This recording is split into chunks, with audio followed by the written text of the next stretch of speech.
We'll get started in just a minute. Thanks for joining us. While you're waiting, if you want to select the link provided in the video description to access the prompt and passage that we'll be working with today, that would be a great start.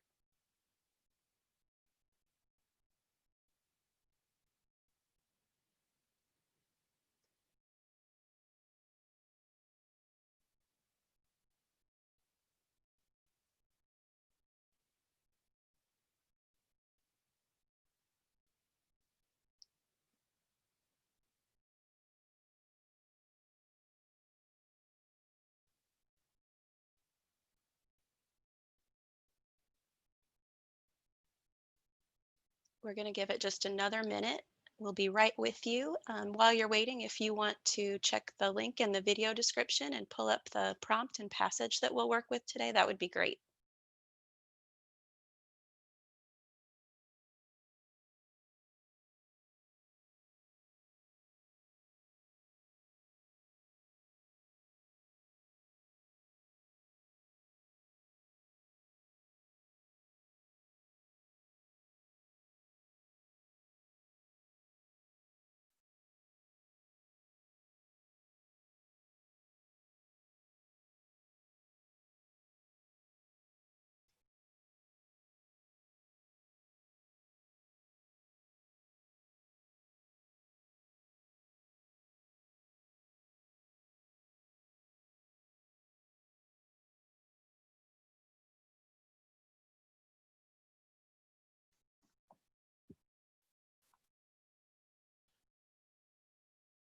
All right, well, let's go ahead and get started. Thank you guys so much for joining me today. Just once again, if you haven't already, if you'll select the link to the passage and the prompt that's in the video description underneath the video, that would be great. And we're going to use that today as we work through this. So I'm Dawn Knight. I'm an English teacher in Westfield, Indiana, just north of Indianapolis. In fact, some of you may have been to my fine city. If you play travel sports like soccer, baseball, softball, we have a huge sports complex here, and a lot of people make their way to our city for that. All right, so let's get started. So with Mrs. Velitis on Friday, you guys had an AP exam practice. You wrote sentences for each example that addressed the rhetorical situation and were provided some things that might help you better address the rhetorical situation.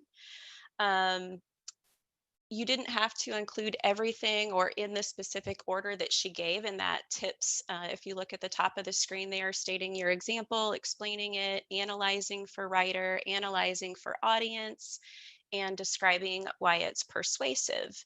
But you wanted to have all of those elements in order to account for the rhetorical situation and have a depth of analysis to get that to that sophistication element of the rubric. So let's look at some examples since we can't actually see yours to see if you can do some self-assessment and see where your sentences maybe or your analysis ended up. So here's an example that's a pretty okay one. If you look at it, lastly, these warm sentiments are reaffirmed at the very end of Adams's letter when she confirms that the growth she is confident he will experience will render his parents extremely happy, particularly his affectionate mother. She describes herself as affectionate, and she's blatantly stating that she will always love him. Okay, so we have a couple of things here. We have the example, and it's explained, and there's even a little bit of the writer, but we don't analyze for audience, and it doesn't really describe why this would be persuasive to the audience. So let's take a look at another example. In this one, we add both parents, especially his mother, will be proud of him and happy as long as he continues to be committed to the truth as he always has. So this time we get a little bit more about the writer, that his mother will be proud. It also analyzes for audience. that John Quincy Adams will be committed to the truth and always has. So we find out a little bit more about the rhetorical situation here.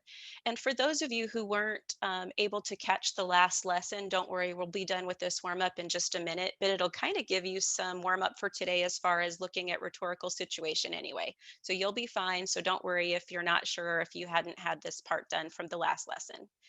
Okay, so we get a little bit more, but we're still not analyzing enough for the audience or why it might be persuasive. So let's take a look again.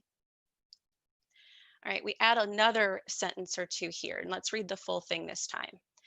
Lastly, these warm sentiments are reaffirmed at the very end of Adams's letter when she confirms that the growth she is confident he will experience will render his parents extremely happy, particularly his ever affectionate mother.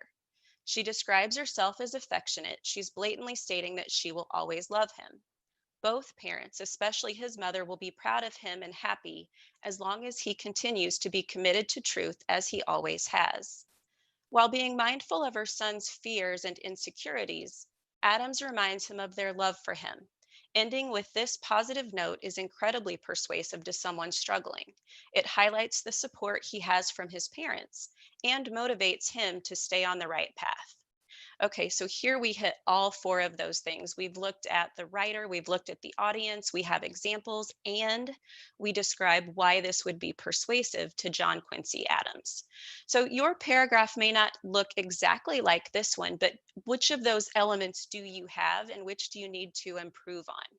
So let's just take a minute or two here to do a little self-evaluation. Check the boxes. Which things do you have and which do you need? Take a minute to do that.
All right, let's do about 30 more seconds.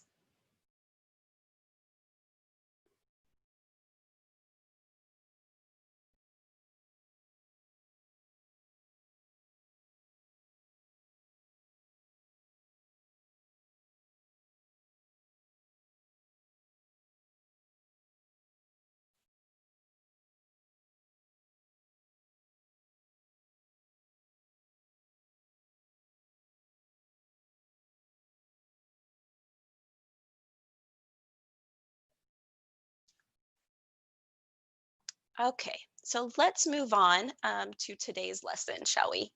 Okay, so if you've been with us for the last 3 days, you've probably read and interacted with this passage already. However, for those of you who are just joining us for the first time today, I'm going to read the prompt to you, not the full passage yet. While I do, if you haven't already, go ahead and take a second to go to the link that's provided in the video description and maybe pull that prompt up if you can.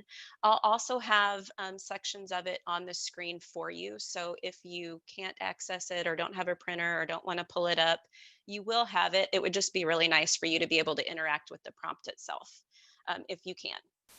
Okay, so in the following letter, Abigail Adams, 1744 to 1818, writes to her son, John Quincy Adams, who's traveling abroad with his father, John Adams, a United States diplomat and later the country's second president.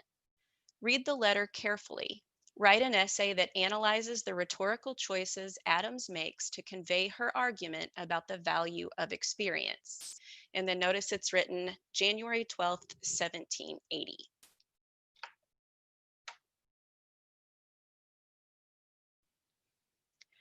Okay, so I know you took a look at the rubric with Mrs. Velitis, but I want to just go into this again. We're looking really at that sophistication element of your rhetorical analysis. So if you look on the right-hand side in that scoring criteria, decision rules, and scoring notes, explaining the significance or relevance of the writer's rhetorical choices given the rhetorical situation are what we're looking for here to demonstrate sophistication of thought. I tell my students all the time we're delving deeper, and I say that a lot. In fact, I think it annoys them. Probably. I do in other ways too. That's fine. So I want you to think about that. We're delving deeper into the rhetorical situation. You did that in the AP exam practice for today. We're going to spend today and tomorrow with this passage, and then we'll be done with Unit 8. But while we're doing this, we're really continuing to work toward that sophistication area. One of the weak areas that we see in rhetorical analysis is explaining how writers use metaphor. So that's really going to be the focus of today's lesson. We're looking at focusing specifically on the writer's use of metaphor and what it reflects about their understanding of their audience. So, going beyond just understanding the metaphor, but how that metaphor is used. All right, so if you look at this slide, we pulled out a couple of the essential knowledge elements, and basically it's to focus on those skills that we're working on today. That writers make comparisons like similes, metaphors, analogies, anecdotes, allusions in an attempt to relate to an audience. That effective comparisons must be shared and understood by the audience to advance the writer's purpose. So we're looking at that purpose and why the writer intended to use that metaphor, what they were doing with it. Because audiences are unique and dynamic, writers must consider the perspectives, contexts, and needs of the intended audience when making choices of evidence, organization, and language. So, why did they make these choices? And the reason this is really important to get to that sophistication level is that metaphors won't work. They won't be effective if an audience doesn't understand the comparison. And that in these rhetorical analysis essays, students often oversimplify how writers use the comparisons to convey their message.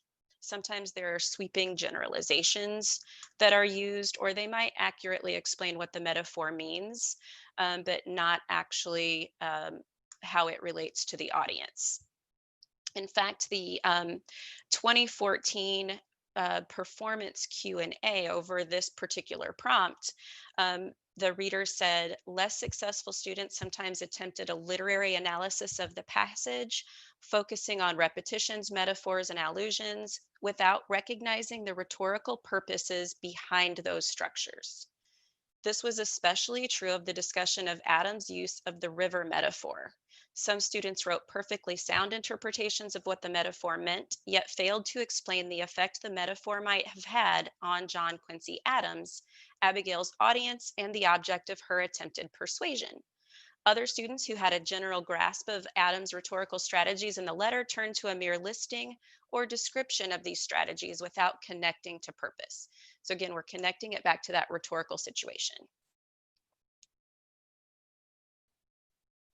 Okay, so you've seen the rhetorical situation with Mrs. Velitis, and I have it up here again for you, just a kind of a summary. It's a very brief bullet pointed list. It's not the full context of the rhetorical situation, but enough to catch people up who maybe didn't see the last lesson. So we're going to delve deeper into the river metaphor now in the Abigail Adams prompt.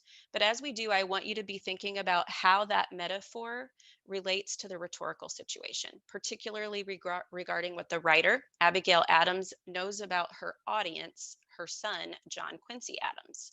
You spent a lot of time with this in some of the last lessons, so here's just a real quick review. The exigence or the reason behind what prompted the writing itself was that John Quincy Adams apparently was being reluctant about being in France with his father, who's a diplomat. And so he wasn't taking on the full experience. And Abigail Adams, her purpose, she wanted to convince him that it's a valuable experience and that he should be actively engaging in the experience in order to be a better person and future statesman. The audience is John Quincy Adams, her son. The context, we know it's 1780.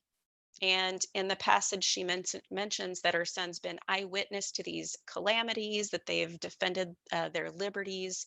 So we know this is just after the Revolutionary War. And then the writer is Abigail Adams, his mother, and the message. This experience, though difficult, will build the character of a hero and statesman. Okay, so here's what we're doing today, delving deeper into the rhetorical situation and understanding how a writer's use of comparison reflects their knowledge of the audience. All right, so let's get right into it. I'm going to read aloud the first two paragraphs of the passage just to make sure everybody's on the same page if you haven't read the passage yet. I hope you have no, excuse me, let me try again. My dear son, I hope you have had no occasion, either from enemies or the dangers of the sea, to repent your second voyage to France. If I had thought your reluctance arose from proper deliberation, or that you were capable of judging what was most for your own benefit, I should have not urged you to accompany your father and brother when you appeared so averse to the voyage. You, however, readily submitted to my advice, and I hope will never occasion yourself, nor give me reason to lament it. Your knowledge of the language must give you greater advantages now than you could possibly have reaped whilst ignorant of it. And as you increase in years, you will find your understanding opening and daily improving. Okay, now I want you to read through the third paragraph and just jot down where you see the metaphors and what you think they might mean. So read that third paragraph, looking for metaphors and jotting down also what you think they might mean. You can either annotate directly on the passage if you printed it or on a separate sheet of paper. I'll give you about 2.5 minutes.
Let's do about 1 more minute. Remember, once you have the metaphors, you're trying to think about what you think they might mean, especially in relationship to that rhetorical situation.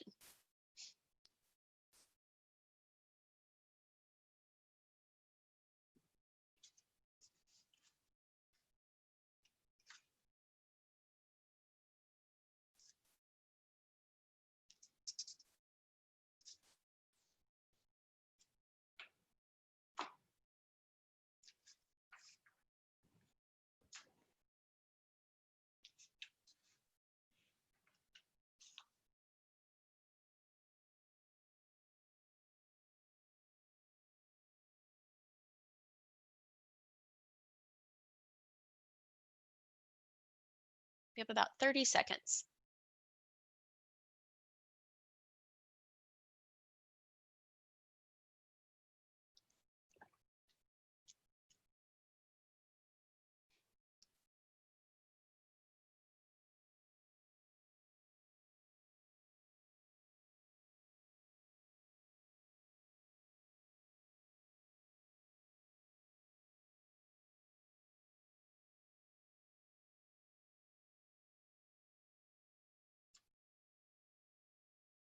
Okay, so let's take a look. Again, I can't see what you wrote down, but I do want to take a minute to kind of look through and you can check and see if you had the same or if you had some things a little bit different. We'll just kind of talk through it together.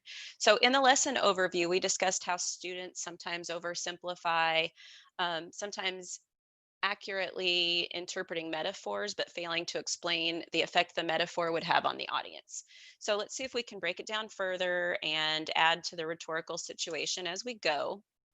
Um, Abigail Adams compares a traveler to a river that increases its stream the further it flows from its source and to springs that run through veins of minerals, improving their quality as they pass along.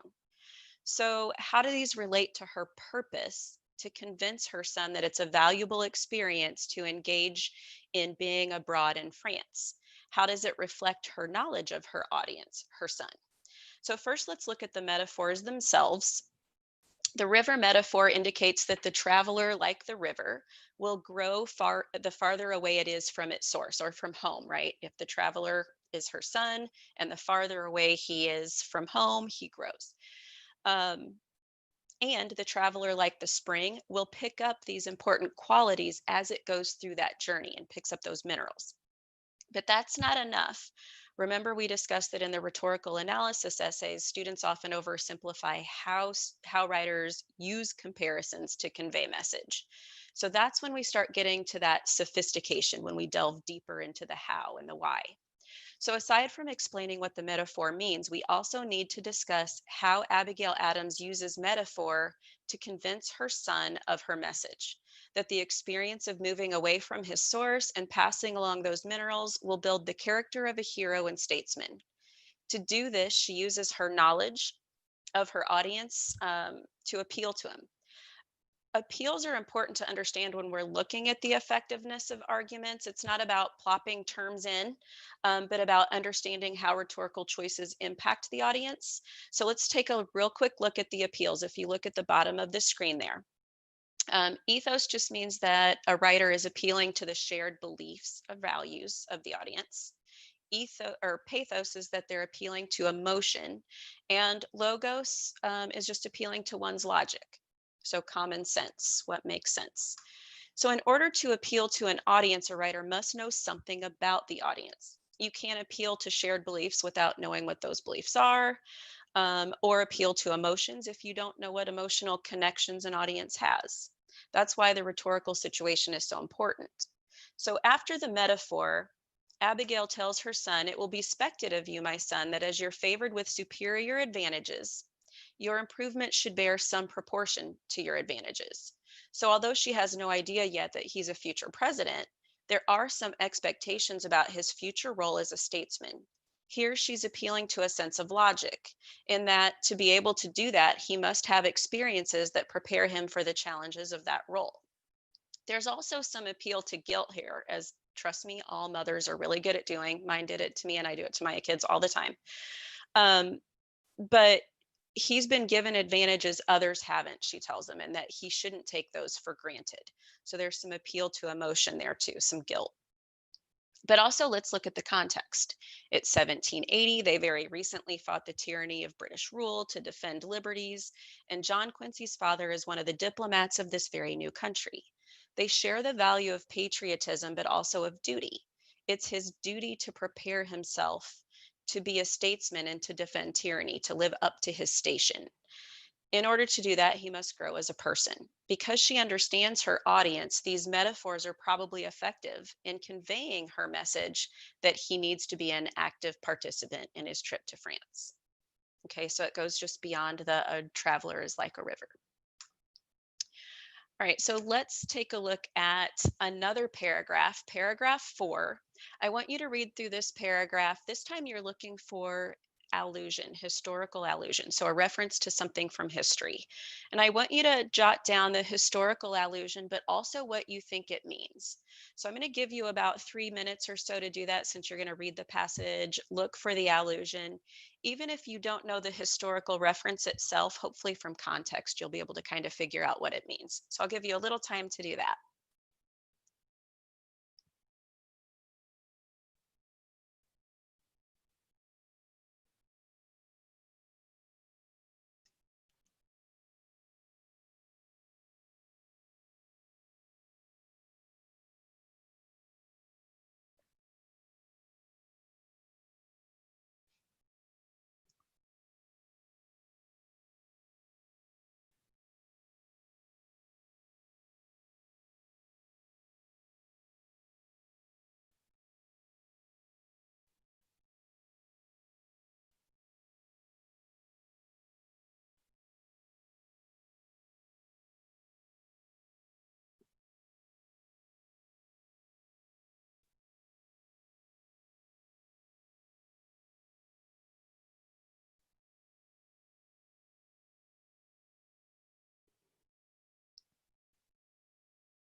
We're about halfway there.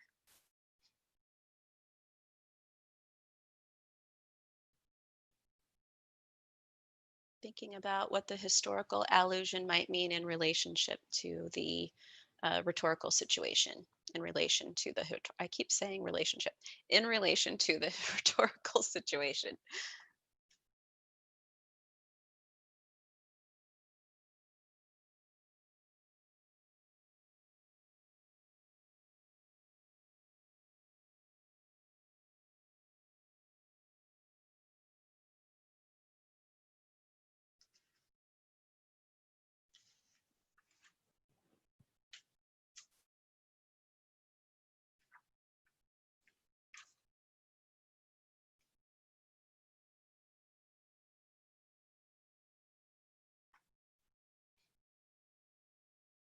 A little less than a minute.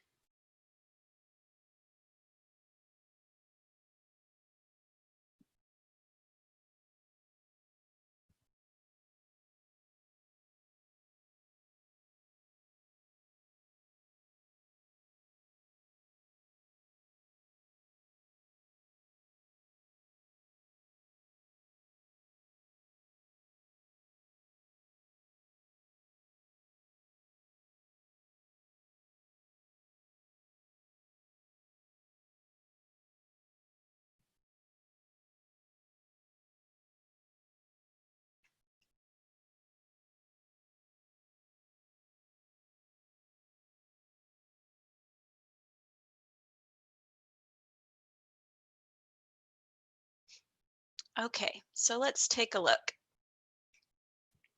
So even if you didn't know the history of Cicero, the context of the paragraph indicates that Cicero was inspired by the tyranny of the other three. So you can infer there was some political abuse of power by them. So how does Abigail Adams use this allusion to convince John Quincy Adams of her message that engaging in the experience abroad will build a better character, a better hero and statesman? So like we did with the metaphors, um, I want you to think about ways she uses her knowledge of her audience to appeal to his beliefs, values, emotions, and logic. So I'm going to give you a couple of more minutes here because now I want you to think about not only what does the allusion mean, but how it relates to the rhetorical situation. So take just a couple of more minutes. Let's do about a minute and a half this time.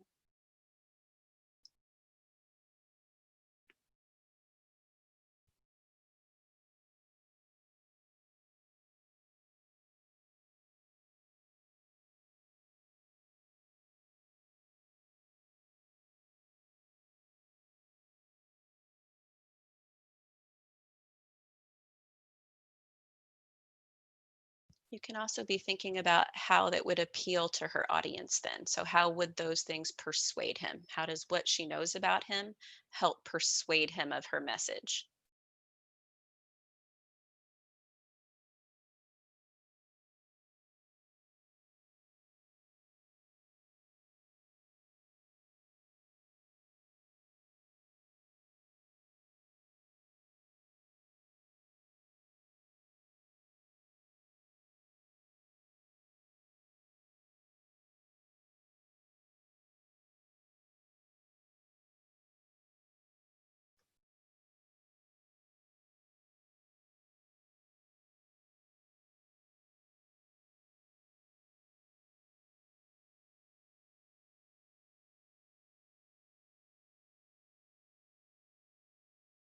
Because I want you to delve deeper here. I want you to think in depth about why you think this would help persuade her son, looking at the rhetorical situation. So, put these pieces together. How does an allusion to Cicero, who's inflamed by the Siri of Catiline Verres and Mark Antony, and he's someone who we know established the framework for democracy in Rome and that these people conspired against him. So, how does that allusion speak to John Quincy Adams? What does Abigail know about her son that would make this an effective metaphor? So, think about that one more minute.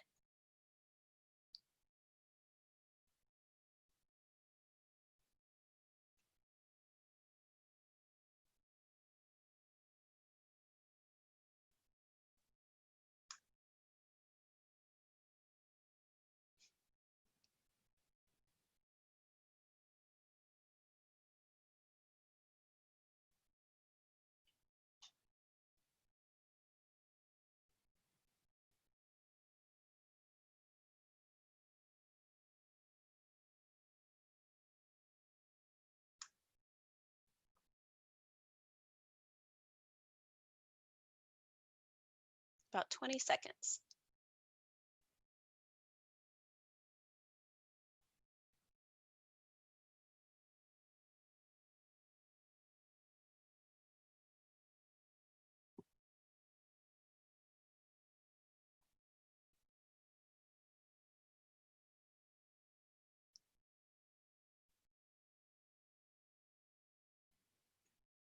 Okay, so let's take a look. So the context, we know it's 1780. They've very recently fought the tyranny of the British, as we talked about earlier, um, to defend their liberties. And John Quincy's father is one of the diplomats of this very new country. This time, tyranny plays a really important role, right? We know that rhetorical situation is something that they have just been through. So after the illusion, she explains the connection to his circumstance by saying, war, tyranny, and desolation are the scourges of the Almighty. We even have a little bit of that shared belief with religion in there too, and tells him that he's been an eyewitness to these calamities. She continues, when a mind is raised and animated by scenes that engage the heart, then those qualities wake into life to form the character of the hero and statesman. So, like Cicero, who was wakened by difficult circumstances, facing his own difficult circumstances will make John Quincy Adams better able to fight tyranny. She appeals to their shared beliefs about duty and patriotism here. It's his duty to engage in this experience so he can build the character of the hero and statesman that she and her husband have been instilling in him his entire life. Okay, so a quick debrief, a little summary. Today we delve deeper into the prompt, looking at the rhetorical situation, comparison, and appeals. To summarize, it's not enough to explain what a comparison like a metaphor or allusion means. You have to consider the rhetorical situation and the writer's knowledge of their audience to determine how they use that information to appeal to their audience and convey their message. So let's look at today's exam practice. We're going to put all the pieces together from today.